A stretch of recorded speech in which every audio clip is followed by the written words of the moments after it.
None can be praised, only Allah will be praised. সবাই চিৎকার দেবেন আল্লাহু আকবার, আল্লাহু আকবার। এই যে আমরা আল্লাহু আকবার বললাম, আল্লাহর বরত্বের ঘোষণা দিলাম, আল্লাহু আকবার স্লোগান উচ্চারণ করলাম, এই আল্লাহু আকবার স্লোগানের সঙ্গে আমার আপনার সম্পর্ক আছে না নাই? সম্মানিত দিনী ভাইরা, এই আল্লাহু আকবার স্লোগানের সঙ্গে আমার আপনার সম্পর্কটা কেমন একটু বোঝার চেষ্টা করবেন। আমি আপনি যেই দিন এই পৃথিবীতে আগমন করেছি, মায়ের পেট থেকে যেই দিন আমি আপনি ভূমিষ্ঠ হয়েছি, সেই দিন আমি আপনি সবাই ছিলাম পরিবারে একজন নতুন অতিথি।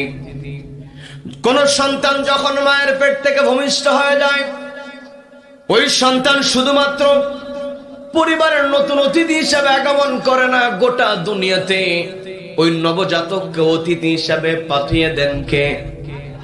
যখন কোথাও কোনো অতিথির আগমন ঘটে, যখন কোথাও কোনো মেহমান উপস্থিত হয়ে যায়, সেই মেহমানকে কিন্তু স্বাগত জানাতে হয়।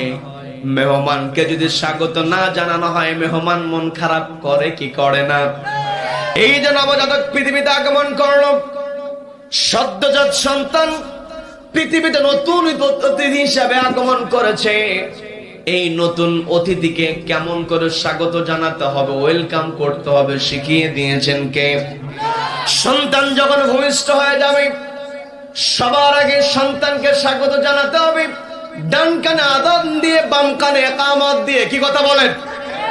যখন ওই সন্তানের কানের ভিতরে আযান এবং ইকামতের বাক্যগুলো প্রবেশ করিয়ে দেওয়া হবে, আযান এবং ইকামতের মধ্যে আল্লাহু আকবার স্লোগান আছে না নেই? আবার এই শিশু যতদিন পৃথিবীতে বেঁচে থাকবে, যতদিন পৃথিবীতে বেঁচে থাকবে, নির্ধারিত সময় শেষ হয়ে যাওয়ার পরে মালাকুল মউত এসে যখন জানটা কবজ করবে, আমি আপনি পৃথিবীতে বেঁচে আছি, যখন আমার আপনার হায়াত ফুরে যাবে, আমি আপনি কেউ কি পৃথিবীতে থাকতে পারবো নাকি? আমার আপনার জানটা যখন বের হয়ে যাবে, আমার আপনার চেয়ার যত বড়ই হোক না কেন, আমি আপনি যত টাকার মালিক হই না কেন, আমি আপনি যত প্রিয় মানুষ হই না কেন, পৃথিবীর কোন মানুষ আমাকে আপনাকে আর মাটির উপরে রাখবে না। সবার চিন্তা হলো কত দ্রুত আমাকে আপনাকে দাফন করে দেবে। কথা বলেন ঠিক কিনা? যখন কোন মানুষ মৃত্যুবরণ করে, তাকে কবরস্থ করার পূর্বে গোসল করানো হয়, কাপড় পরানো হয়, এরপরে কবরে নামানোর পূর্বে জীবিত মানুষের দায়িত্ব হলো লাশটাকে সামনে রেখে দিয়ে একটা দোয়ার নামাজ আদায় করা। সবাইকে বলতে হবে সেই দোয়ার নামাজের নামটা কি? সবাই বলেন সেই নামাজের নামটা কি? এই জানাজার নামাজের মধ্যে 4 বার আল্লাহু আকবার স্লোগান আছে না নাই? তার মানে যেই দিন আমি আপনি পৃথিবীতে আগমন করেছি, আমাকে আপনাকে স্বাগত জানানো হয়েছে আল্লাহু আকবার স্লোগান দিয়ে। আবার আমি আপনি যেই দিন পৃথিবী ছেড়ে চলে যাব, সেই দিন আমাকে আপনাকে বিদায় দেওয়া হবে আল্লাহু আকবার স্লোগান দিয়ে। তার মানে এর দ্বারা বোঝা যায় আমি আপনি পৃথিবীতে যতদিন বেঁচে থাকবো, আমার আপনার একটাই স্লোগান হবে, নারায়ে তাকবীর। এই আল্লাহু আকবার স্লোগানকে সামনে রেখে আমার আপনার চলতে হবে। কি কথা বলেন? কি কথা বলেন? আমি আপনি যখন আল্লাহু আকবার স্লোগানকে সামনে রেখে চলবো, তখন আমার আপনার একটা গাইডলাইন হবে। সেই গাইডলাইনের নামটা কি? সবাইকে বলতে হবে সেই গাইডলাইনের নামটা কি? এই আল কোরআন রব্বুল আলামিন আমাকে আপনাকে দিয়েছেন। এই কোরআনের মধ্যে এমন কোন বিষয় নাই যে বিষয়টা রব্বুল আলামিন কোরআনের মধ্যে তুলে ধরেন নাই।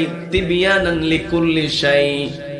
আমার আপনার জীবনে যা যা দরকার, the complete code of life, আমার আপনার জীবনে যা যা প্রয়োজন সবকিছু কোরআনে ঢুকিয়ে দিয়েছেন কে? সবাইকে বলতে হবে কে ঢুকিয়ে দিয়েছেন? এই কোরআন আল্লাহর কিতাব। এই কোরআন আমার আপনার জন্য আল্লাহ রাব্বুল আলামিন গাইডলাইন করে পাঠিয়ে দিয়েছেন। এই কোরআন থাকবে, এই কোরআনকে সামনে রেখে আমার আপনার স্লোগান হবে আল্লাহু আকবার স্লোগান। আমি আপনি যখন আল্লাহু আকবার স্লোগানকে সামনে রেখে আমি আপনি যখন পথ চলবো, এই কোরআনের বাইরে আমার আপনার যাওয়ার কোনো উপায় থাকবে না। কথা বলেন ঠিক কিনা? কি কথা বলেন? আমার আপনার গাইডলাইনটা হবে পবিত্র কোরআন। পবিত্র কোরআনের বাহিরে আমার আপনার যাওয়ার কোনো উপায় থাকবে না। কথা বলেন ঠিক কিনা? এই কোরআনটা আমাকে আল্লাহ রাব্বুল আলামিন আপনাকে দিয়েছেন নীতির কিতাব হিসাবে। কি কথা বলেন? কি কথা বলেন? কোরআনের মধ্যে নীতি আছে না নাই? বিধি নিষেধ আছে না নাই? এই কোরআনের মধ্যে আল্লাহ রাব্বুল আলামিন যে নীতি ঢুকিয়ে দিয়েছেন, এই কোরআনের চাইতে সর্বশ্রেষ্ঠ নীতি আর পৃথিবীতে একটাও হতে পারে? শ্রেষ্ঠ নীতি হলো আল কোরআন। এই পৃথিবীতে যখন আমি আপনি সবচাইতে ভালো হাঁস, আমার কথায় বিরক্ত হচ্ছেন আপনারা? বড় যে হাঁসটা আমি আপনি দেখি, সে হাঁসটা শ্রেষ্ঠ হাঁস, যার কারণে তাকে বলা হয় কি রাজহাঁস। কি কথা বলেন? আমার কথায় বিরক্ত হচ্ছেন? যতটুকু আমার ভাইয়েরা করছে, আপনাদের চাইতে কষ্ট তো আমার বেশি হবে, তবু আপনি একটু ধৈর্য সহকারে শোনেন। আল্লাহ আমাদের জন্য সবকিছু সহজ করে দিন। বলে না আমিন? বলে না আমিন? তো হাঁস যদি শ্রেষ্ঠ হাঁস হয়, সে হাঁসকে বলা হয় রাজহাঁস। যখন আমি আপনি বড় কোনো বিল্ডিং দেখি, আমরা বলে ফেলি কি রাজপ্রাসাদ করেছে। বিল্ডিং যখন শ্রেষ্ঠ বিল্ডিং হয়ে যায়, সেই বিল্ডিং এর নাম হয়ে যায় রাজপ্রাসাদ। কি কথা বলেন? আর যেই মিস্ত্রিরা রাজপ্রাসাদ তৈরি করে, সেই মিস্ত্রিরা হলো শ্রেষ্ঠ মিস্ত্রি, এই জন্য ওদেরকে বলা হয় রাজমিস্ত্রি। কি কথা বলেন? আচ্ছা, রাজা যেই চেয়ারে বসে, সেই চেয়ার হলো শ্রেষ্ঠ চেয়ার, যার কারণে সেই চেয়ারকে বলা হয় রাজসিংহাসন। তার মানে হাঁস যদি শ্রেষ্ঠ হয়, সেটা হয় রাজহাঁস। প্রাসাদ যদি শ্রেষ্ঠ হয়, সেটা রাজপ্রাসাদ। মিস্ত্রি যদি শ্রেষ্ঠ হয়, রাজমিস্ত্রি। সিংহাসন যদি শ্রেষ্ঠ হয়, সেটা রাজসিংহাসন। নীতি যদি শ্রেষ্ঠ হয়, সেটাই হলো রাজনীতি। কি কথা বলেন? তার মানে যারা কোরআনের মধ্যে রাজনীতি খুঁজে পায় না, এদের সঙ্গে কোন কোরআনের সম্পর্ক নাই। কথা বলেন ঠিক কিনা? এরা যদি কোরআনের সঙ্গে সম্পর্ক রাখতো, এরাও কোরআনের রাজনীতি খুঁজে পেত। কি কথা বলেন? আমার দেশে চুরি ডাকাতি আছে না নাই? আছে না নাই? এখন চুরি বন্ধ করার জন্য নীতি আছে না নাই? এই কোরআনে যে নীতি আছে, কোরআনের নীতির আলোকে কোরআন স্পষ্ট জানিয়ে দিল, ফাকতউ আইদিয়াহুমা। চোর যখন চুরি করবে, সে নারী হোক আর পুরুষ হোক, হাত কেটে দাও। এই কথা বলেন। আমার দেশে চোর বেশি না মানুষ বেশি? আচ্ছা, এখানে মুরব্বী বলেছেন মানুষ বেশি, আপনারা অনেকে বলেছেন চোর বেশি। তাহলে আমি এখন কোন দিকে যাব?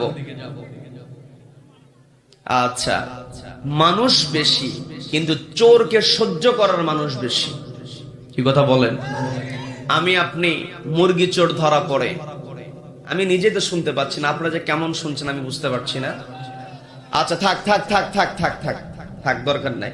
আচ্ছা, যখন মুরগি চোর ধরা পড়ে, তারপরে জুতা চোর ধরা পড়ে, আমরা সবাই একত্রিত হয়ে সেইভাবে কি করে দেই আমরা?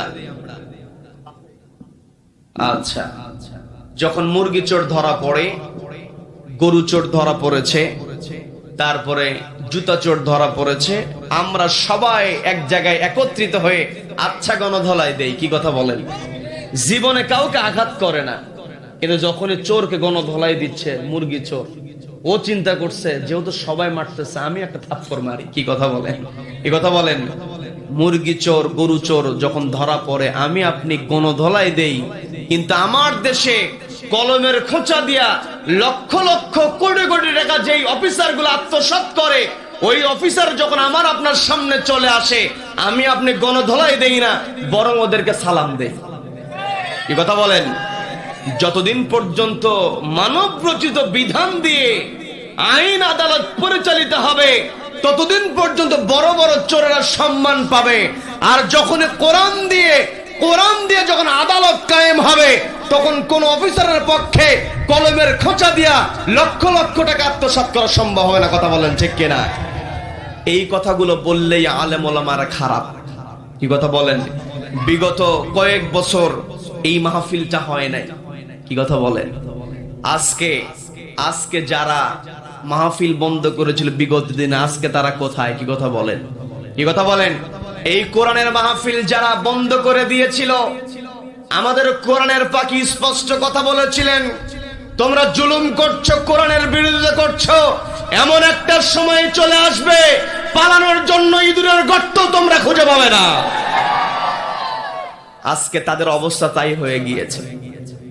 চেয়ারে বসার পরে মনে থাকে না মারা যাবে, আল্লাহর সামনে দাঁড়াতে হবে, এই কথাই ভুলে যায়। নামাজ পড়ে, তাহাজ্জুদ পড়ে, বিভিন্ন কথা আমরা শুনেছি। নামাজে যখন আমরা সূরা ফাতিহা তেলাওয়াত করি, সূরা ফাতিহার মধ্যে আমরা সুন্দর করে তেলাওয়াত করে মালিকি ইয়াউমিদ্দিন, বিচার দিবসের মালিককে, সবাইকে বলতে মালিককে। সম্মানিত দিনী ভাইরা, আমি আপনি যখন নামাজের মধ্যে মালিকি ইয়াউমিদ্দিন উচ্চারণ করি, আমি আপনি যদি সত্যিকারই মালিকি ইয়াউমিদ্দিন এই আয়াতটা তেলাওয়াত করে আমার আপনার বাস্তব জীবনে স্মরণ রাখতে পারি, তাহলে আমার আপনার পক্ষে কখনো অন্যায় করা সম্ভব হবে না। কথা বলেন ঠিক কিনা? সম্মানিত বন্ধুগণ, বোঝার চেষ্টা করবেন। প্রিয় মেহেরপুরবাসী, আমাকে আপনাকে আল্লাহ রাব্বুল আলামিন পৃথিবীতে পাঠিয়েছেন। পৃথিবীতে আল্লাহর অসংখ্য অগণিত সৃষ্টি আছে। সমস্ত সৃষ্টির মধ্যে রব্বুল আলামিন আমাকে আপনাকে শ্রেষ্ঠ সৃষ্টি বানিয়েছেন। বলেন না সুবহানাল্লাহ। আমাকে আপনাকে আল্লাহ রাব্বুল আলামিন সর্বশ্রেষ্ঠ সৃষ্টি বানিয়েছেন। আল্লাহ রাব্বুল আলামিন এই পৃথিবীতে আমাকে আপনাকে পাঠিয়েছেন। আমাকে আপনাকে পৃথিবীতে পাঠাবেন।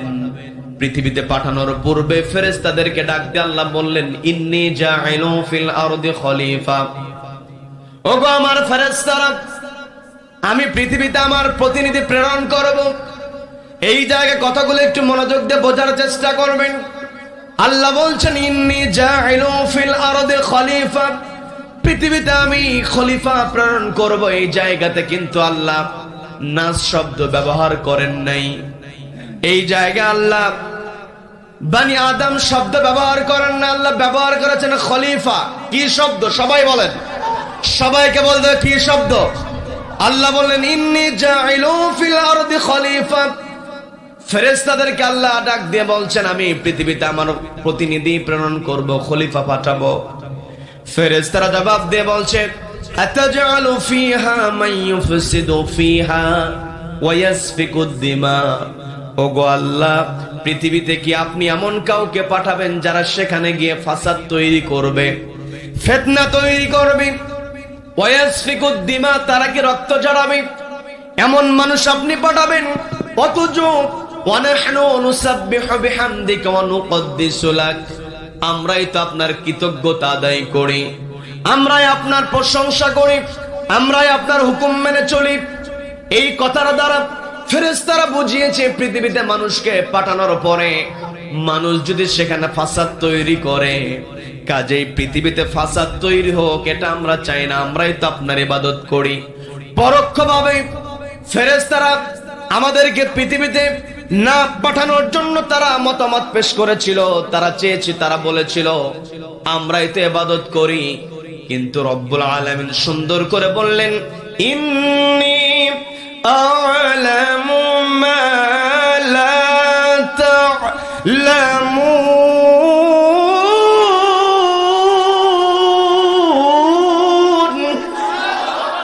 আল্লাহ বলছেন, আমার ফেরেশতারা, ইন্নী আ'লামু, আমি যা জানি, মা লা তা'লামুন, তোমরা তা জানো না।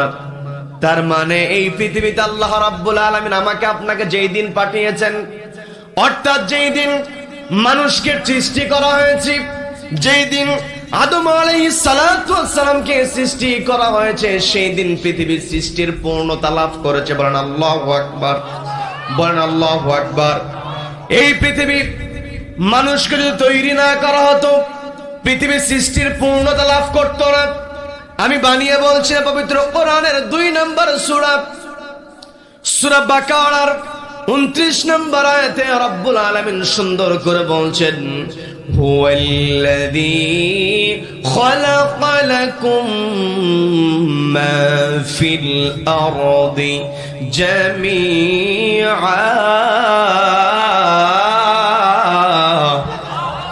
আল্লাহ বলছেন, হুয়াল্লাযী, তিনি হলেন সেই মহান সত্তা, খালাকা লাকুম, যিনি তৈরি করেছেন তোমাদের জন্য, মাহফিল আরদ, জমিনে যা আছে। এই জায়গায় অনেক শ্রদ্ধাভাজন আলেমে দ্বীন আছেন, তাদের বোঝা সহজ হবে। আল্লাহ বলেন মাহফিল আরদ, জমিনে যা আছে, এই কথা বলে আল্লাহ বুঝাতে পারতেন পৃথিবীতে যা আছে সবকিছু তোমাদের জন্য তৈরি করা হয়েছে। আল্লাহ মাহফিল আরদ বলে থামেন নাই, আল্লাহ বললেন মাহফিল আরদি জামিআ, পৃথিবীর যা আছে তার সমস্ত কিছু তোমাদের জন্য তৈরি করা হয়েছে। বলেন না সুবহানাল্লাহ। এই পৃথিবীতে আল্লাহ রাব্বুল আলামিন আমার আপনার জন্য যা যা প্রয়োজন সবকিছু দিয়েছেন, তবে শর্ত হলো এই পৃথিবীতে আমাকে আপনাকে খলিফার দায়িত্ব পালন করতে হবে। কি কথা বলেন?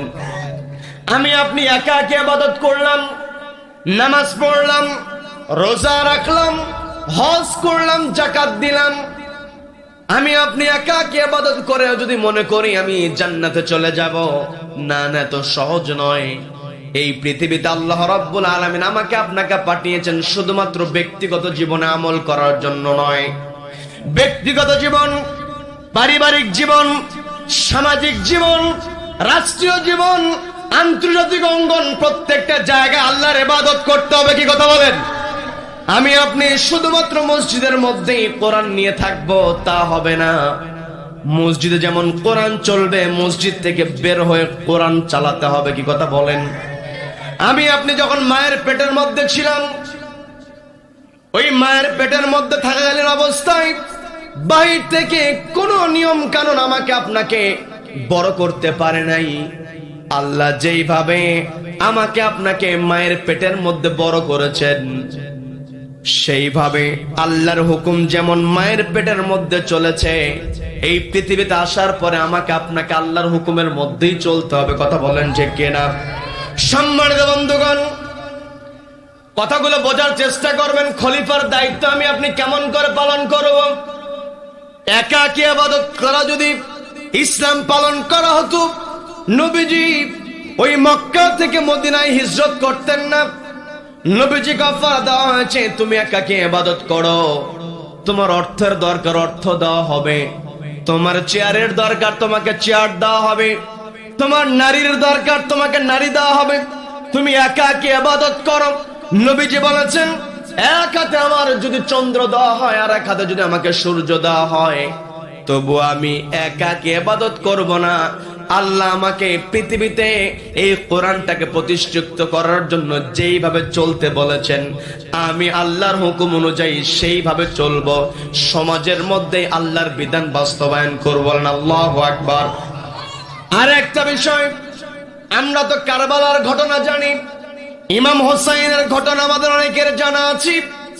যদি একাকী ইবাদত করে যদি আমার আপনার পার পাওয়ার কোনো উপায় থাকতো, তাহলে ইয়াজিদ যখন ইমাম হোসাইনকে প্রস্তাব পাঠিয়েছিল, ইমাম হোসাইনকে বলা হয়েছিল তুমি পৃথিবীর যে প্রান্তেই থাকো সেখানেই তোমার কোনো কিছুই করা হবে না, তুমি একাকী ইবাদত করো, তবে শর্ত হলো তুমি ইয়াজিদের হাতে বায়াত হও আর না হও, ইয়াজিদের বিরুদ্ধে তুমি কোনো কথা বলবে না।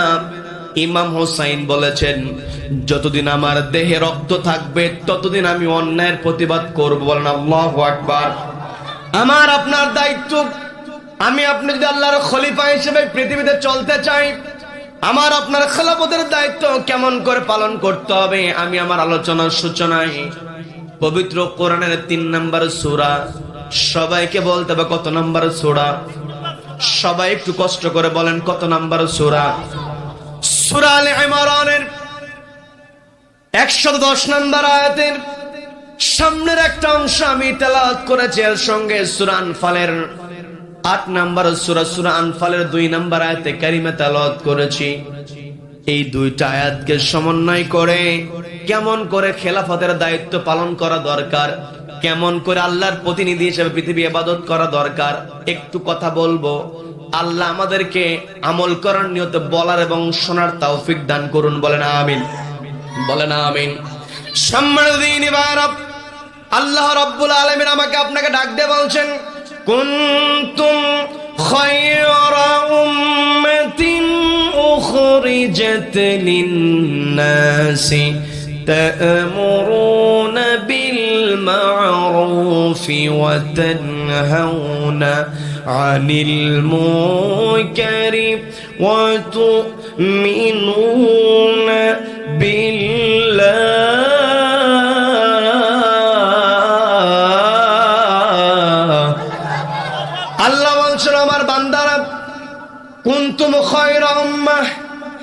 তোমরাই উত্তম জাতি, উখরিজাত লিন্নাস, তোমাদেরকে মানুষের জন্য বের করা হয়েছে।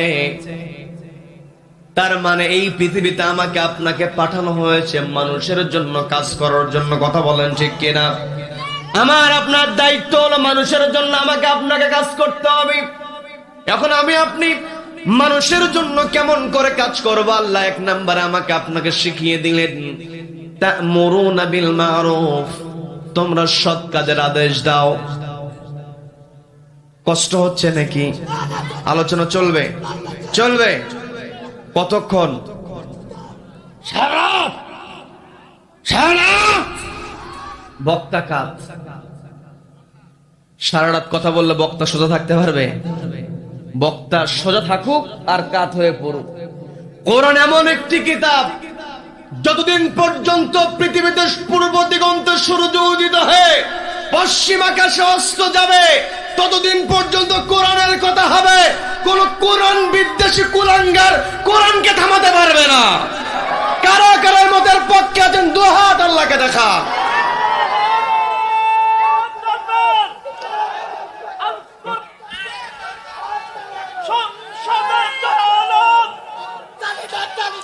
আল্লাহ আমাদের সকল কবুল করেন, বলে না আমিন, বলে না আমিন, বলে না আমিন। সম্মানিত ভাইরা, আমার আপনার দায়িত্ব হলো তা'মুরুনা বিল মা'রুফ, আমাকে আপনাকে সৎ কাজের আদেশ দিতে হবে। ওয়া তানহাউনা আনিল মুনকার, অসৎ কাজে বাধা প্রদান করতে হবে। ওয়া তু'মিনুনা বিল্লাহ, ঈমান আনতে হবে কার উপরে? আল্লাহর উপরে। আমার আপনার ঈমান যদি থাকে, ইমানদারের বৈশিষ্ট্য কেমন হওয়া দরকার কোরআনে আছে না নাই? সবাইকে বলতে পারছে না নাই? আল্লাহ রাব্বুল আলামিন সুন্দর করে বলছেন, ইন্নামাল মুমিনুনা আল্লাযীনা ইযা যুকিরাল্লাহু ওয়াজিলাত কুলুবুহুম ওয়া ইযা তুলিয়াত আলাইহিম আয়াতুহু যাদাতুহুম ঈমানাও ওয়া আলা রাব্বিহিম ইয়াতাওয়াক্কালুন। আল্লাহ বলছেন, ইন্নামাল মুমিনুন, তারাই হলো মুমিন, আল্লাযীনা ইযা যুকিরাল্লাহ, যখন মুমিন বান্দার সামনে আল্লাহর নাম উচ্চারিত হয়, ওয়াজিলাত কুলুবুহুম, অন্তরটা আল্লাহর ভয়ে কেঁপে ওঠে। তার মানে আমার আপনার অন্তর যদি ঈমান থাকে, আমি আপনি যদি মুমিন বান্দা হতে পারি, আমার আপনার এক নাম্বার বৈশিষ্ট্য হতে হবে, আমাকে আপনাকে একমাত্র ভয় করতে হবে কাকে? সবাইকে বলতে ভয় করতে হবে কাকে? দ্বিতীয় নাম্বার যাই বৈশিষ্ট্য, আল্লাহ রাব্বুল আলামিন বলেন, ওয়া ইযা তুলিয়াত আলাইহিম আয়াতুহু যাদাতুহুম ঈমানা, যখন ঈমানদার বান্দার সামনে কোরআন থেকে তেলাওয়াত করা হবে, কোরআনের তাফসীর করা হবে, যাদাতুহুম ঈমানা, ঈমানদার বান্দার ঈমান বৃদ্ধি পেয়ে যাবে। কথা বলেন ঠিক কিনা? যারা ঈমানদার বান্দা হবে, কোরআন শুনলে ওদের ঈমান বাড়বে। আর যারা কোরআন সহ্য করতে পারবে না, যারা কোরআনটাকে মেনে নিতে পারবে না, কোরআন তেলাওয়াত করলে, কোরআন তেলাওয়াতের আলোচনা করলে, কোরআনের তাফসীর করলে ওদের ভিতরে জ্বালা শুরু হয়ে যাবে। কথা বলেন ঠিক কিনা? এই জায়গাতে আমার আপনার পার্থক্য, যারা ঈমানদার বান্দা হবে তারা নিজেরা কোরআন তেলাওয়াত করবে এবং বেশি বেশি করে কোরআন তেলাওয়াত হোক সেই ব্যবস্থা করবে। আর যারা কোরআনকে মানবে না, যারা ঈমানদার হতে পারবে না, কোরআনকে যারা সহ্য করবে না, এরা বিপরীতটা করবে, কোরআনটাকে বন্ধ করার চেষ্টা করবে। কথা বলেন ঠিক কিনা? কিন্তু যতই তারা কোরআনকে থামিয়ে দেওয়ার চেষ্টা করুক না কেন, মুমিন বান্দার ঈমান যখন বৃদ্ধি পেয়ে যাবে, ওয়া আলা রাব্বিহিম ইয়াতাওয়াক্কালুন, মুমিন বান্দা তাওয়াক্কুল করবে কার উপরে? যখন মুমিন বান্দা আল্লাহর উপর তাওয়াক্কুল করে কোরআনের প্রচার প্রসার চালাবে, ওই বাতিল শক্তি যতই চেষ্টা করুক না কেন, কোরআনওয়ালাদেরকে কখনো থামাতে পারবে না। কথা বলেন। এই যে আজকে আমরা এই জায়গায় একত্রিত হয়েছি, তাফসীরুল কোরআন মাহফিল, এই তাফসীরুল কোরআন মাহফিল নামটা দেওয়া হয়েছে, আমাদেরকে মুফাসসির বলা হয়। আসলে এই বাংলাদেশে প্রকৃত মুফাসসিরের নাম যদি উচ্চারিত হয় তিনি হলেন শহীদ আল্লামা দেলোয়ার হোসেন সাঈদী রহমাতুল্লাহ আলাইহি। কথা বলেন ঠিক কিনা? তিনি যখন কোরআন থেকে আলোচনা করেছেন, বাতিল শক্তি সহ্য করতে পারে নাই। কি কথা বলেন? এত সুন্দর করে তিনি কোরআনের থেকে আলোচনা করেছেন। একজন কৃষকের সামনে কেমন করে আলোচনা করা দরকার, কৃষক তার আলোচনা বুঝেছে। আবার একজন ডাক্তারের সামনে হিউম্যান স্ট্রাকচার নিয়ে কেমন করে আলোচনা করা দরকার, আমাদের কোরআনের পাখি কোরআন থেকে সেইভাবে মানব দেহ নিয়ে আলোচনা করেছেন। কথা বলেন ঠিক কিনা? একজন মহাকাশ বিজ্ঞানীর সামনে মহাকাশ নিয়ে কেমন করে আলোচনা করা দরকার, আমাদের কোরআনের পাখি মহাকাশ থেকেও সুন্দর করে আলোচনা করেছেন। কি কথা বলেন? দেশের সচিবালয়ের সচিব কেমন করে তার দায়িত্ব পালন করবে, ওই সচিবালয়ের জন্য কেমন করে ওয়াজ করা দরকার, আমাদের কোরআনের পাখি সেইভাবে করেছেন। কোরআনের পাখি তার আলোচনার মধ্যে যে মেসেজটা ছিল, আল্লাহর জমিনে শুধুমাত্র আল্লাহর বিধান চলবে, আল্লাহর বিধান ছাড়া অন্য কোনো বিধান চলবে না, এই কথা বলাই ছিল আমাদের কোরআনের পাখির অপরাধ। কথা বলেন যে কিনা? কোরআনের পাখি যখন এক মানুষকে কোরআনের দিকে আহ্বান করেছেন, বাতিল শক্তি সহ্য করতে পারে নাই, তার কোরআনকে থামিয়ে দেওয়ার চেষ্টা করেছে, তাফসীর মাহফিল বন্ধ করার চেষ্টা করেছে, কিন্তু শেষ পর্যন্ত ওরা তাফসীর মাহফিল বন্ধ করতে পারে নাই, বরং যারা তাফসীর মাহফিল করেছে আজকে তারা পালাতে বাধ্য হয়েছে। কথা বলেন ঠিক কিনা? সম্মানিত ভাইরা, আল্লাহ এই জন্য বলেন ওয়া আলা রাব্বিহিম ইয়াতাওয়াক্কালুন, মুমিন বান্দা যারা হবে তারা তাওয়াক্কুল করবে আল্লাহর উপরে। আমি আপনি যখন আল্লাহর উপর তাওয়াক্কুল করতে পারবো, আল্লাহ আমাকে আপনাকে দায়িত্ব দিলেন, তা'মুরুনা বিল মা'রুফ, তোমরা সৎ কাজের আদেশ দাও, ওয়া তানহাউনা আনিল মুনকার, অসৎ কাজে তোমরা বাধা প্রদান করো। যখন আমি আপনি সৎ কাজের আদেশ দেব, অসৎ কাজে বাধা প্রদান করব, আমার আপনার বিরুদ্ধে ষড়যন্ত্র হবে। কি কথা বলেন? কি কথা বলেন?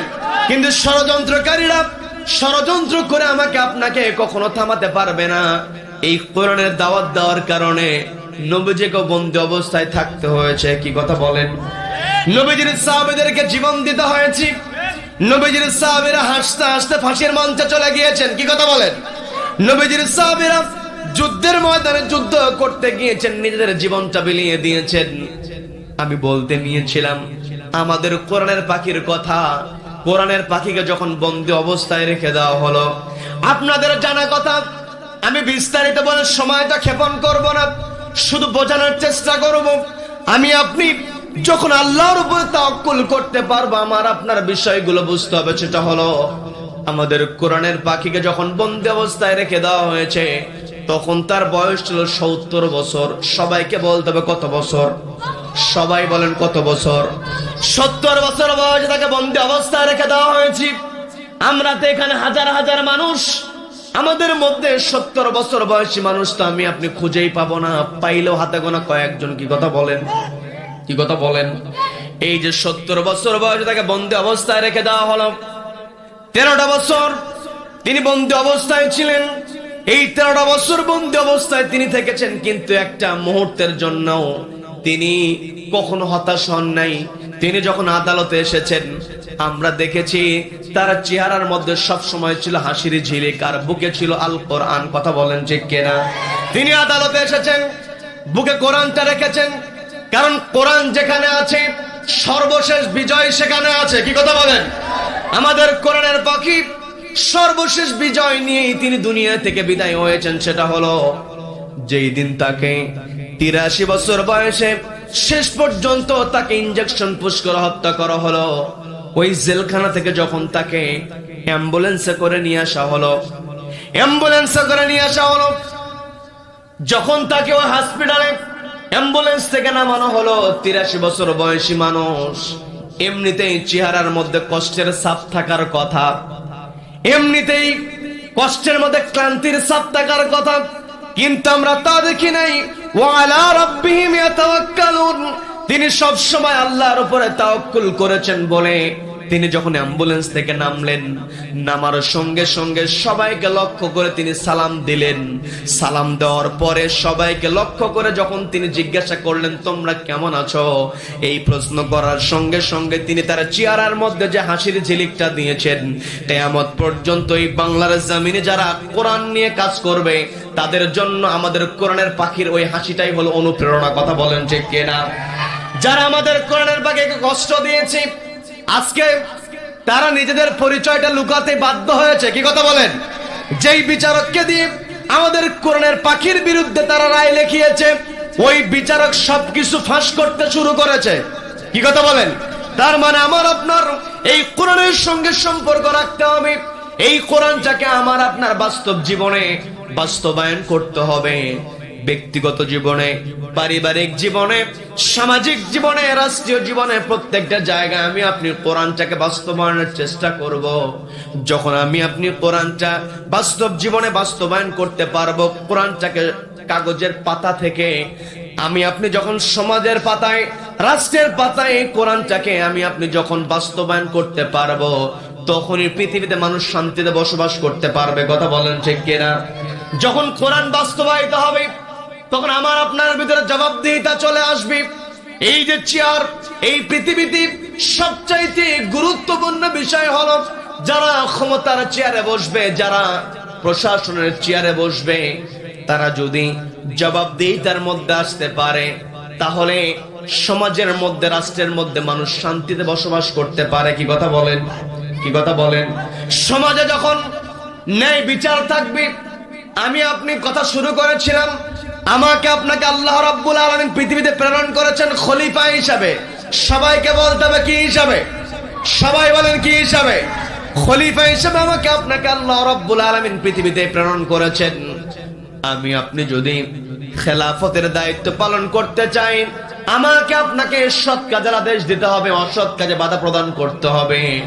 আর আমি আপনি তখনই সৎ কাজের আদেশ দিতে পারবো, অসৎ কাজে বাধা প্রদান করতে পারবো, যখন সমাজের মধ্যে ন্যায় বিচার প্রতিষ্ঠা হবে। কি কথা বলেন? কি কথা বলেন? সমাজে যখন ন্যায় বিচার প্রতিষ্ঠা হবে, এই চেয়ারে যারা বসবে, চেয়ারটাকে তারা আমানত মনে করবে। কি কথা বলেন? এই চেয়ারে বসার পরে চেয়ারটাকে যারা আমানত মনে করতে পারবে, তারাই কেবল পৃথিবীতে শান্তি আনতে পারবে, সমাজে শান্তি আনতে পারবে। সম্মানিত বন্ধুগণ, চেয়ারে বসার পরে নিজেদের ভিতরে এমন অহংকার শুরু হয়ে যায়, অহংকারের কারণে কোনটা ন্যায় কোনটা অন্যায় কোনো কিছুই মানতে চায় না, নিজে যা বলে সেটাই বাস্তবায়ন করতে চায়। কি কথা বলেন? কি কথা বলেন? আজকে আমার দেশে, এই গোটা বাংলাদেশে রব্বুল আলামিন আমাকে আপনাকে কত সম্পদ দিয়েছেন। আমার দেশে কয়লা আছে, আমার দেশে গ্যাসের খনি আছে, আমার দেশে উর্বর মাটি আছে। কৃষকরা ফসল ফলাতে পারে, পারে কি পারে না? সবাইকে বলতে পারে কি পারে না? কৃষকেরা ফসল ফলায়, কষ্ট করে কৃষকেরা, আর ওই কৃষকের ফসল দিয়ে চাঁদাবাজি করে নেতারা। কি কথা বলেন? কি কথা বলেন? আপনাদের এলাকায় আবাদ হয়, সামনে এত কথা বলে কেন এই বাবারা? আচ্ছা আচ্ছা, আমি একটু কথা বলি। না মুরব্বী একটু আমি একটু কথা বলি। এই যে বাবারা, এদিকে তাকাও, এদিকে তাকাও, এদিকে তাকাও, এইদিকে, এইদিকে তাকাও। কেউ কোনো কথা বলো না, হ্যাঁ? ঠিক আছে? একটা ঘটনা বলবো, ঘটনা শুনবা তোমরা? এই ঘটনা শুনবা, ঘটনা শুনবা তোমরা? শুনবা ঘটনা, কিন্তু কথা বলা যাবে না। কিন্তু কথা বলবা? দেখি কে কথা বলবো, দেখি কথা বলো না কেউ। হ্যাঁ, আমরা এখানে বসেছি কার কথা শোনার জন্য? সবাইকে বলতে হবে কার কথা? আল্লাহর কথা, কোরআনের কথা যেখানে হয় সেখানে কথা বলা যায় না। ঠিক আছে? একটু কষ্ট করো, অল্প সময়, বেশি সময় না, অল্প সময়। কষ্ট হবে তোমাদের, একটু চুপ থাকবে। এই ছেলেরা, এই কথা বলতে না করতেছে, তারপর কেন কথা বলো? সম্মানিত আমি বলতে নিয়েছিলাম, আমার আপনার দায়িত্ব হলো সৎ কাজের আদেশ দিতে হবে, অসৎ কাজে বাধা প্রদান করতে হবে।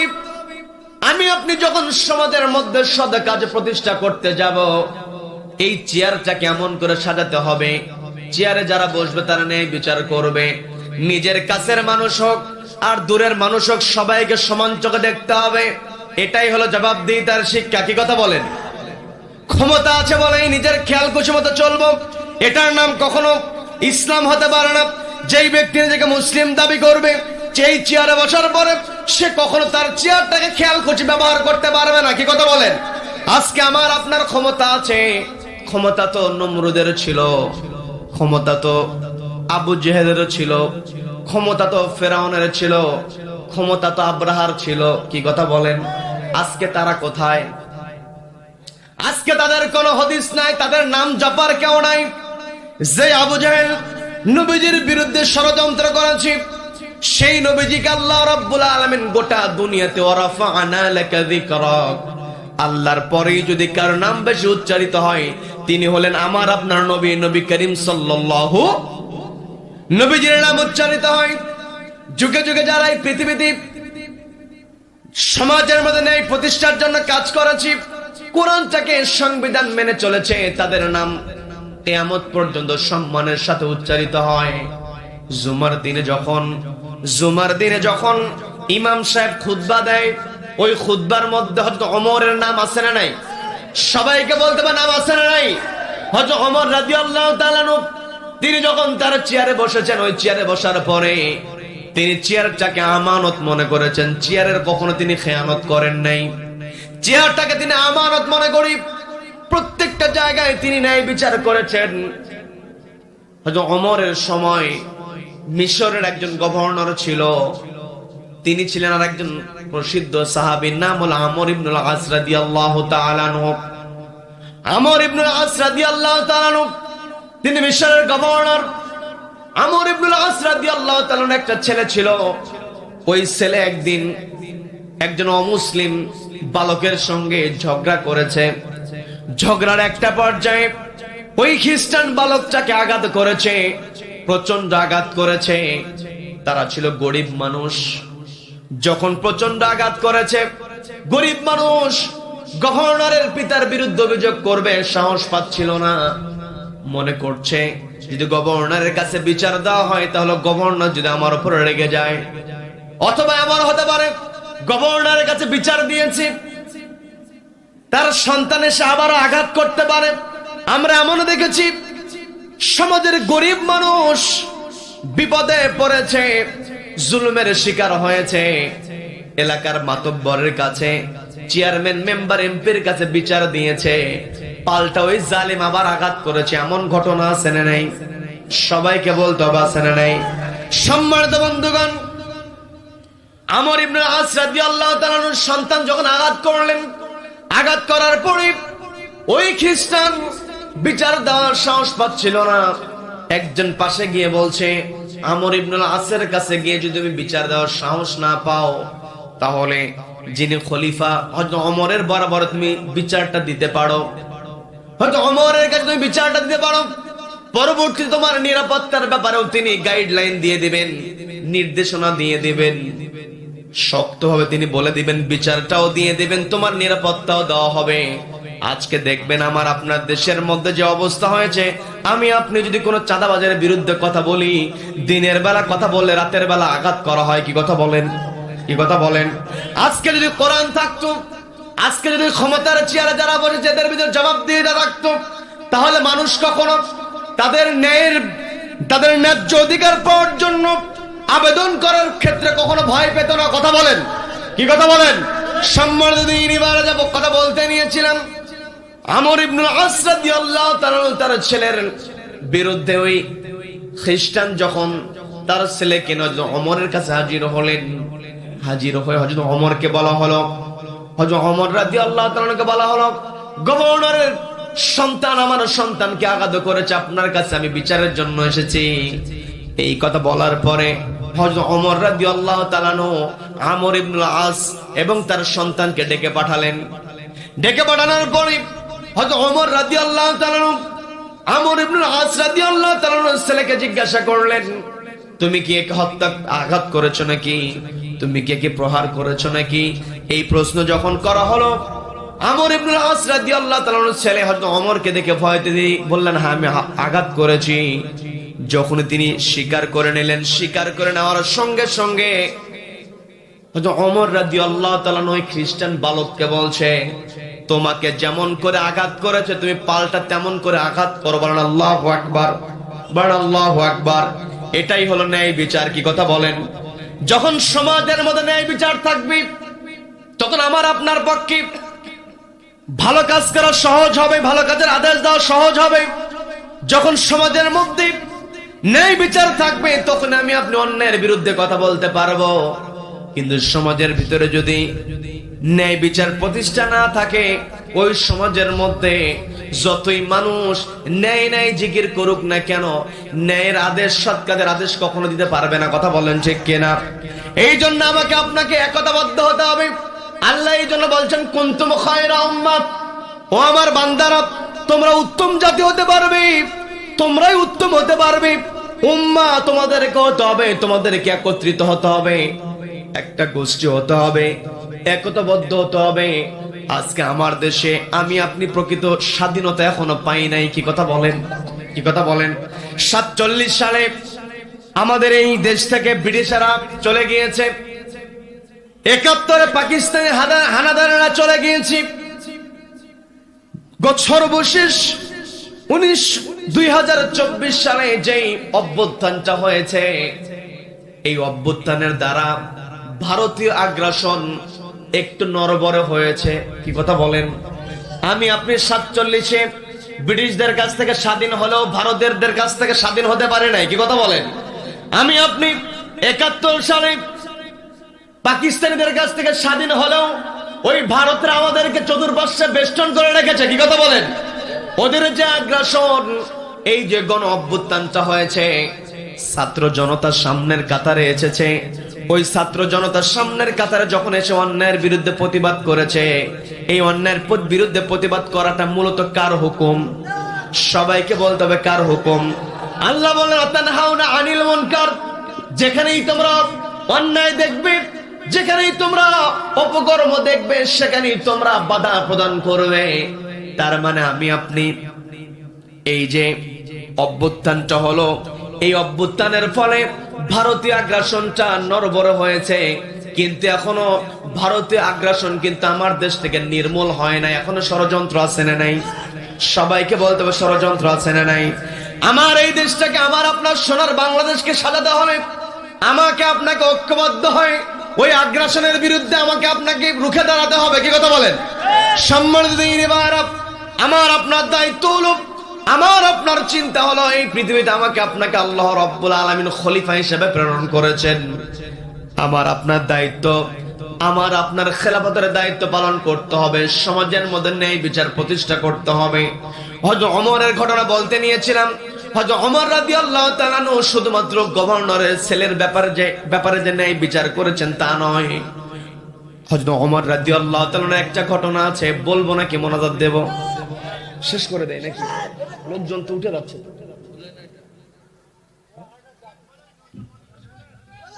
চলবে চলবে, আল্লাহ কবুল করেন, বলেন আমিন, বলেন আমিন। সম্মানিত দিনী ভাইরা, আমাকে আপনাকে বুঝতে হবে, আমার আপনার আদর্শ হলো বিশ্বনবী জনাবে মুহাম্মদুর রাসূলুল্লাহ। সবাইকে বলতে হবে, আমার আপনার আদর্শ হলো বিশ্বনবী জনাবে মুহাম্মদুর রাসূলুল্লাহ সাল্লাল্লাহু আলাইহি ওয়াসাল্লাম। আমি আপনি যখন নবীজিকে আদর্শ হিসেবে মানতে পারবো, তবে আমার আপনার পক্ষে সৎ কাজের আদেশ দেওয়া সহজ হবে। আমি আপনি যখন নবীজিকে নেতা হিসেবে মানতে পারবো, নবীজির আদর্শ যখন আমি আমার বাস্তব জীবনে, আপনার বাস্তব জীবনে আপনি আমল করতে পারবেন, আমার আপনার পক্ষে তখনই সমাজের মধ্য থেকে অন্যায় দূর করা সম্ভব হবে। কি কথা বলেন? নবীজির আদর্শ আমি আপনি নামের সামনে মুহাম্মদ লাগায় দিলাম, এর নাম কিন্তু নবীজির আদর্শ নয়। কি কথা বলেন? নবীজির আদর্শ কেমন করে মানতে হবে একটু বোঝার চেষ্টা করবেন। আমি আপনি সমাজের মধ্যে ন্যায় বিচার যদি প্রতিষ্ঠা করতে চাই, তাহলে সবার আগে আমার আপনার নবীজির আদর্শগুলো আমার আপনার ভিতরে ঢুকাতে হবে। আমার আপনার নবী বিশ্ব নবী জনাবে মুহাম্মদুর রাসূলুল্লাহ সাল্লাল্লাহু আলাইহি ওয়াসাল্লাম, তিনি নবুয়ত প্রাপ্ত হয়েছেন কত বছর বয়সে? সবাই বলেন কত বছর? 40 বছর বয়সে তিনি নবুয়ত লাভ করলেন। আনুষ্ঠানিক ভাবে তিনি রিসালাতের দায়িত্ব পালন করলেন 40 বছর বয়সে। কিন্তু আমার আপনার নবীজি 40 বছর বয়সে উপনীত হওয়ার পূর্বে নবীজি একটা উপাধি লাভ করেছিলেন। সেই উপাধির নাম কি? সবাই বলেন আল আমিন। তার মানে আমার আপনার নবী হওয়ার পূর্বে আল আমিন উপাধি পেয়েছেন। আমার আপনার নবী হওয়ার পূর্বে আস-সাদিক উপাধি পেয়েছেন।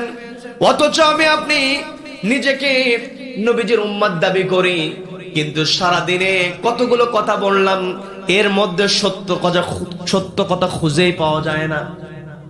কি কথা বলেন? আজকে আমি আপনি সত্য কথা বলি না, সকালে বলে এক কথা, বিকালে আর এক কথা। কি কথা বলেন? আমাকে আপনাকে সত্যবাদী হতে হবে, আমাকে আপনাকে আমানতদার হতে হবে। আমার আপনার নবী যে আমানতদার ছিলেন বলেই তিনি ন্যায় বিচার করতে পেরেছিলেন। কি কথা বলেন? সম্মানিত দিনী ভাইরা, যে কথা আমি বলতে নিয়েছিলাম, হযরত ওমর রাদিয়াল্লাহু তাআলা আনহু তিনি শুধুমাত্র গভর্নরের সন্তানের ব্যাপারে সচেতন ছিলেন না, তিনি নিজের ছেলের ব্যাপারেও সচেতন ছিলেন। অনেক লম্বা ঘটনার দিকে আমি যাব না। হযরত ওমর রাদিয়াল্লাহু তাআলা আনহু তিনি একবার মাঠের মধ্যে দিয়ে যাচ্ছিলেন।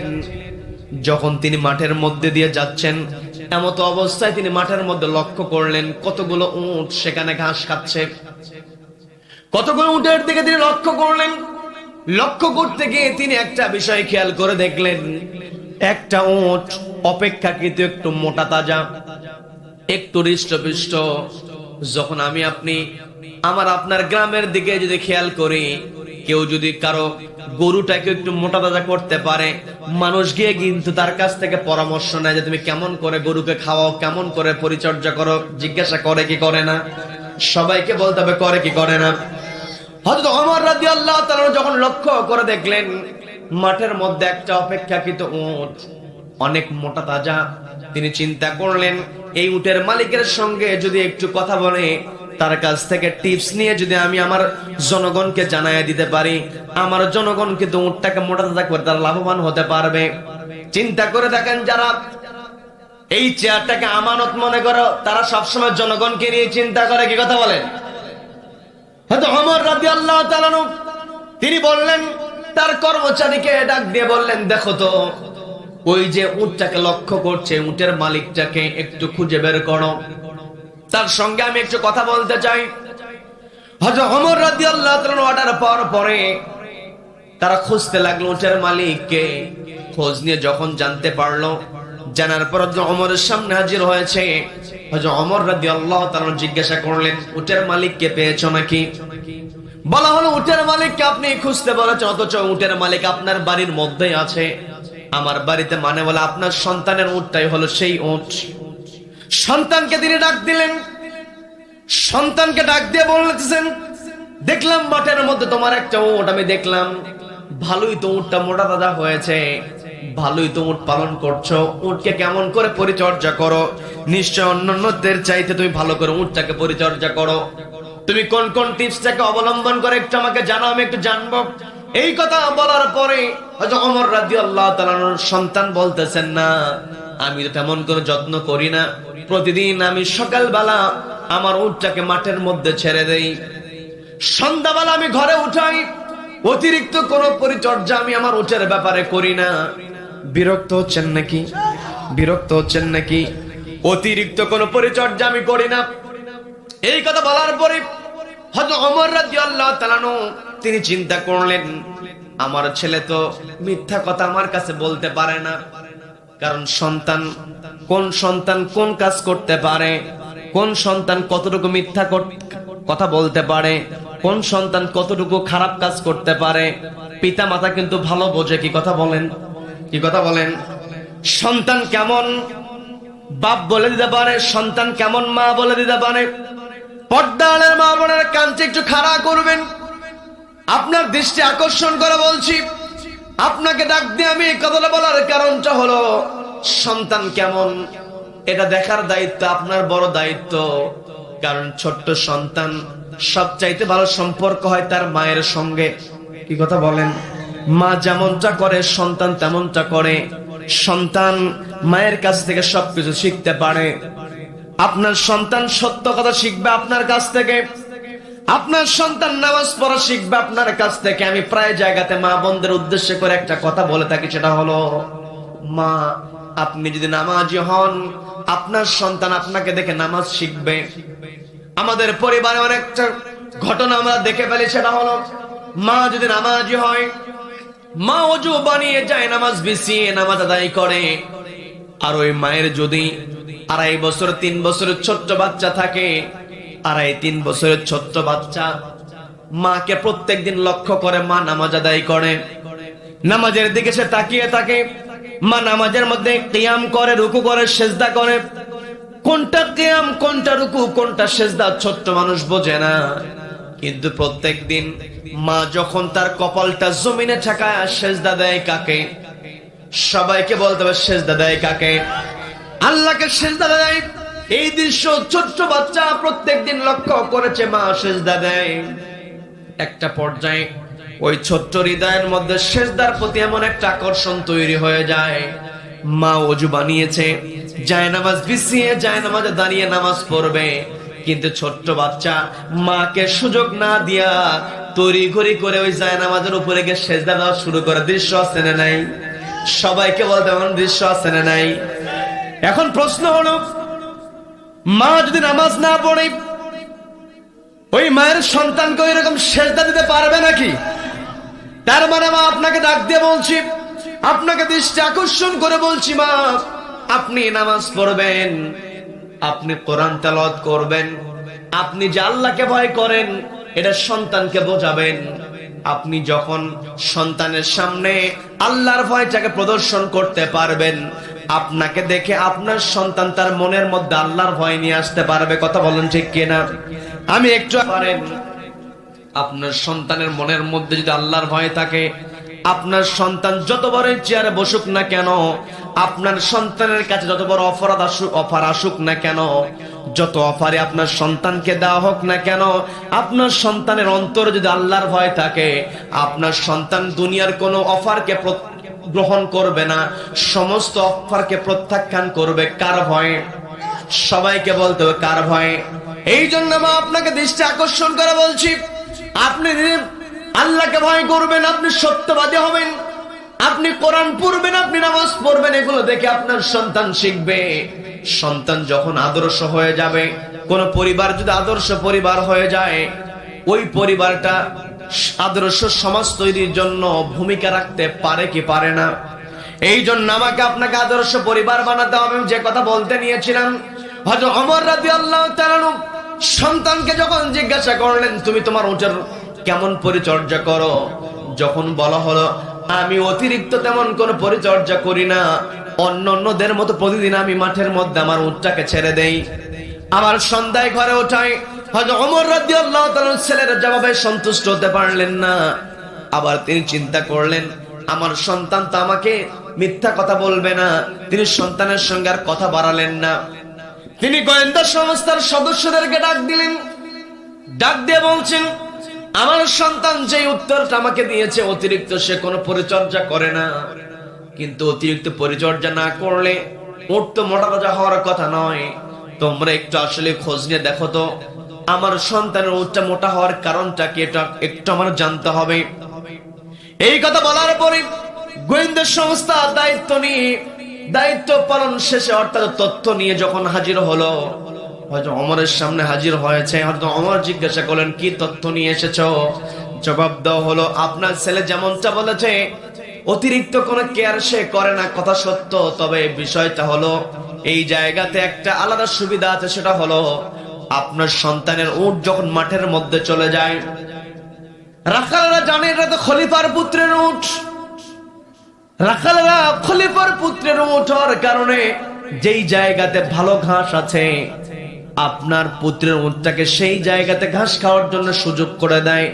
বিশেষ করে যখন পানি পান করানো হয়, পানি পান করানোর সময় সবার পূর্বে খলিফার পুত্রের উট হওয়ার কারণে সবার পূর্বে আপনার সন্তানের উটটাকে পানি পান করায়। দেখবেন আমাদের সমাজে এমন আছে, এমপির সঙ্গে যদি একটু ভালো সম্পর্ক থাকে, চেয়ারম্যানের সঙ্গে যদি একটু সম্পর্ক থাকে, দোকানে গিয়েছে, ভিড় হয়েছে, কিন্তু সে তো এমপির সন্তান, এমপির ছোট ভাই, চেয়ারম্যানের সন্তান, চেয়ারম্যানের ছোট ভাই, দোকানে ওই ভিড় গুলো সহ্য করে না, সে সেখানে গরম দেখায় যে আমি তো চেয়ারম্যানের পোলা, আমি কিসের ওয়েটিং করব? গরম আছে না নাই?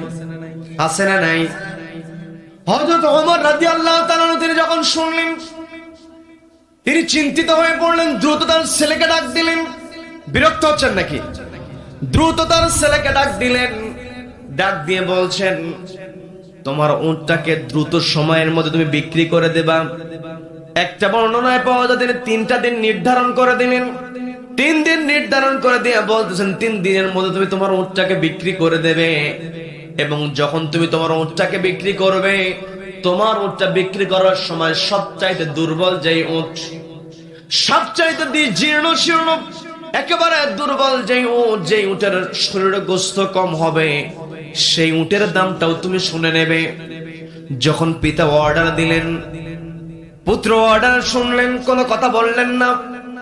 উটটা বিক্রি করে পিতার সামনে যখন হাজির হয়েছেন, হাজির হওয়ার পরে পিতা জিজ্ঞাসা করলেন, উট বিক্রি করেছো নাকি? বলে হ্যাঁ করেছি। বলে কত?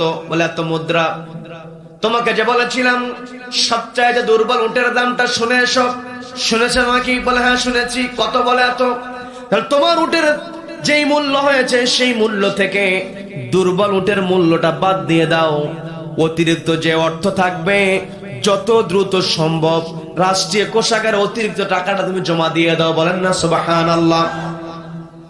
যখন পিতা তার পুত্রকে অর্ডার করলেন, এতক্ষণ পুত্র হযরত ওমর রাদিয়াল্লাহু তাআলার সন্তান কোন কথাই তিনি বললেন না পিতার ব্যাপারে, পিতার মুখের উপরে তিনি কোনো কথা বলেন নাই, পিতাকে কোনো প্রশ্ন করেন নাই।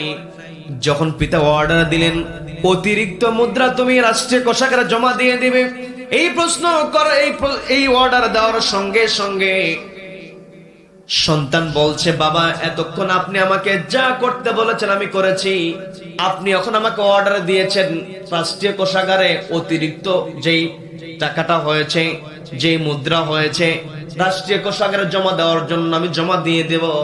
তবে আমার একটা আগ্রহ হলো, সেটা হলো আপনি যে আমাকে অর্ডার দিলেন রাষ্ট্রীয় কোষাগারে অতিরিক্ত মুদ্রা জমা দেওয়ার জন্য, এর কারণটা কি? হযরত ওমর রাদিয়াল্লাহু তাআলা বলছেন, তোমাকে আমি জিজ্ঞাসা করেছিলাম তুমি অতিরিক্ত কোনো পরিচর্যা করো কিনা, তুমি বলেছো না পরিচর্যা করি না। তোমার অতিরিক্ত পরিচর্যা নাই, তবে তুমি আমার সন্তান হওয়ার কারণে তোমার উটের একটা পরিচয় হয়েছে, সেটা হলো খলিফার পুত্রের উট। খলিফার পুত্রের উট যখন মাঠের মধ্যে গিয়েছে, রাখালেরা ঘাস খাওয়ার ক্ষেত্রে, পানি পান করার ক্ষেত্রে অতিরিক্ত সুবিধা দিয়েছে। এই অতিরিক্ত সুবিধা পাওয়ার কারণে তোমার উটটা মোটা তাজা হয়েছে, যার কারণে তুমি অতিরিক্ত মুদ্রা পেয়েছো। আর কিয়ামতের ময়দানে এই যে অতিরিক্ত সুবিধা তুমি পেয়েছো, এই সুবিধার ব্যাপারে আল্লাহ যদি আমাকে প্রশ্ন করেন, তোমার পুত্র হওয়ার কারণে অতিরিক্ত উট যে সুবিধা পেয়েছে এই সুবিধা নেওয়া ঠিক হয়েছে কিনা, এমন প্রশ্ন যদি কিয়ামতের ময়দানে আল্লাহ আমাকে করেন, আমি ওমর বিন্দু পরিমাণ জবাব দিতে পারবো না। বলেন আল্লাহু আকবার, বলেন আল্লাহু আকবার। হযরত ওমর রাদিয়াল্লাহু তাআলা কি দৃষ্টান্ত উপস্থাপন করলেন। তাদের একটাই চিন্তা ছিল, আমি আপনি নামাজের মধ্যে বলি মালিক ইয়াউমিদ্দিন, আমি আপনি বলি মালিক ইয়াউমিদ্দিন, এমন কোন দিন নাই আমি আপনি উচ্চারণ করি না, তেলাওয়াত করি না মালিক ইয়াউমিদ্দিন। আল্লাহ হলেন বিচার দিবসের মালিক। আলাইসাল্লাহু বিআহকামিল হাকিমিন, যেই দিন আল্লাহ বিচার কায়েম করবেন ওই দিন বাঁচার কোনো উপায় থাকবে না। এই চিন্তা যদি আমার আপনার ভিতরে থাকতো, আমি আপনি কখনো কারো উপর জুলুম করতে পারতাম না। কি কথা বলেন? আমার চিন্তা যদি এমন থাকতো, তো আল্লাহ তো বিচার করবেন, আল্লাহ তোমাকে প্রশ্ন করবেন, তোমাকে আমি সৃষ্টির সেরা সৃষ্টি বানিয়েছি, পৃথিবীতে চলার জন্য অসংখ্য অগণিত নিয়ামত তোমাকে আমি দিয়েছি, তুমি আমার নিয়ামত পাওয়ার পরে তুমি কি করেছো? এত এত নিয়ামত আল্লাহ আমাদেরকে দিয়েছেন, আমি আপনি যদি নিয়ামতের গণনা শুরু করি, নিয়ামত গুণে কি আমি আপনি শেষ করতে পারবো? সম্মানিত দিনী ভাইরা, রব্বুল আলামিন সুন্দর করে বলছেন, ওয়া ইন তাউদ্দু নি'মাতাল্লাহি লা তুহসুহা ইন্নাল্লাহা লাগফুরুর রাহিম।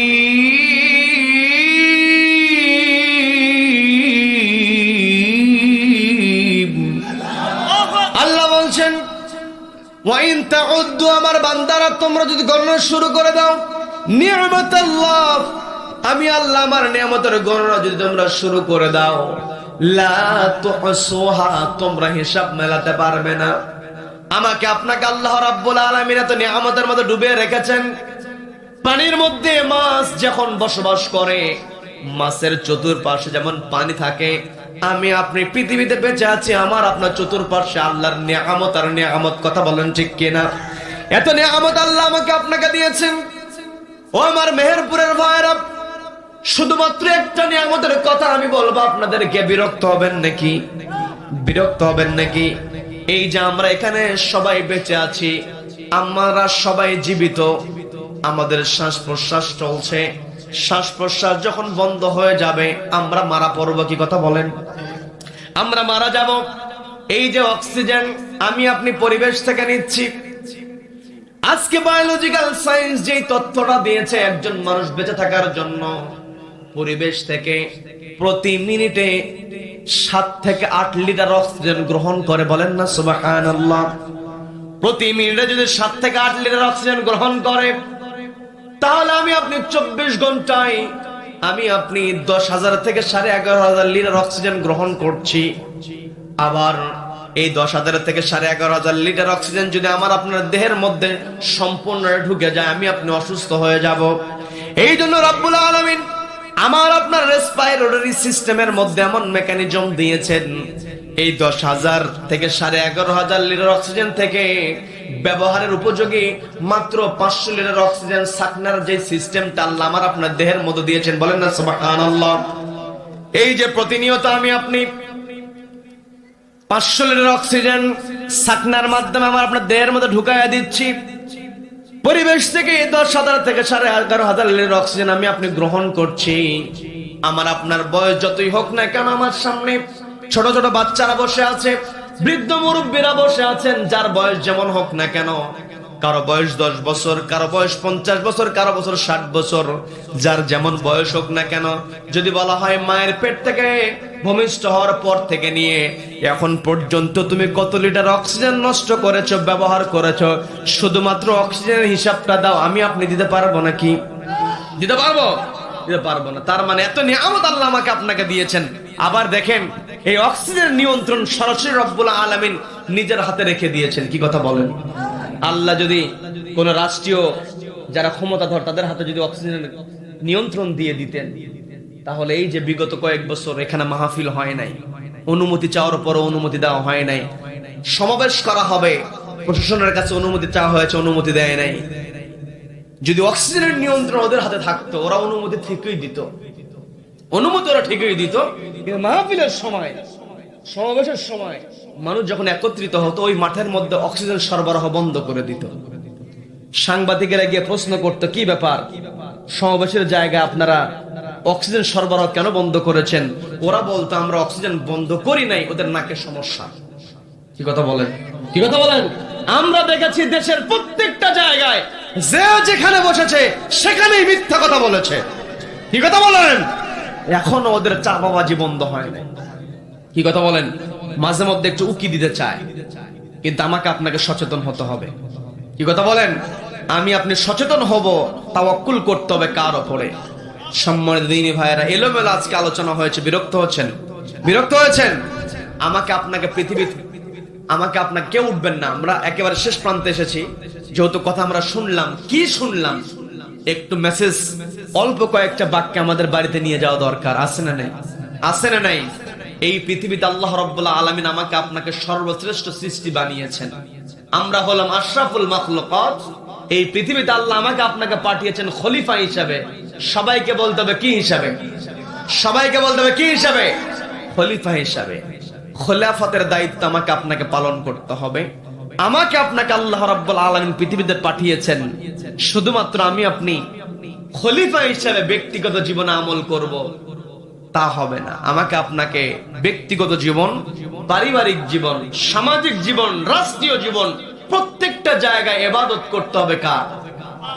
আমি আপনি যখন আল্লাহর ইবাদত করতে যাব, আমার আপনার দায়িত্ব হলো, আল্লাহ বলেন, তুমি যদি খেলাফতের দায়িত্ব পালন করতে চাও, তাহলে তোমাদেরকে কুনতুম খায়রা উম্মাহ, তোমরা উত্তম জাতি হতে পারবে, উখরিজাত লিন-নাস, তোমাদের বের করা হয়েছে মানুষের জন্য। অর্থাৎ খেলাফতের দায়িত্ব পালন করা মানেই হলো মানুষের তরে কাজ করা। কি কথা বলেন? আমি আপনি যখন খেলাফতের দায়িত্ব পালন করব, কেমন করে পালন করব? আল্লাহ বললেন, তা'মুরুনা বিল মা'রুফ, তোমরা সৎ কাজের আদেশ দেবে, ওয়া তানহাউনা আনিল মুনকার, অসৎ কাজে বাধা প্রদান করবে। কি কথা বলেন? তার মানে আমার আপনার দায়িত্ব একাকে ইবাদত করার নয়, নিজে ভালো কাজ করব, ওই ভালো কাজের আদেশ দিতে হবে। আল্লাহ আমাকে আপনাকে বলেন না তা'লামুনা, আল্লাহ আমাকে আপনাকে বলেন নাই তোমরা কি করো, আমল কর, তা'মালুনা বলেন নাই। আল্লাহ আমাকে আপনাকে তা'মালুনা বলেন, তা'মুরুনা বলেছেন। আমাকে আপনাকে বলেন তা'মুরুনা, তোমরা অর্ডার দাও।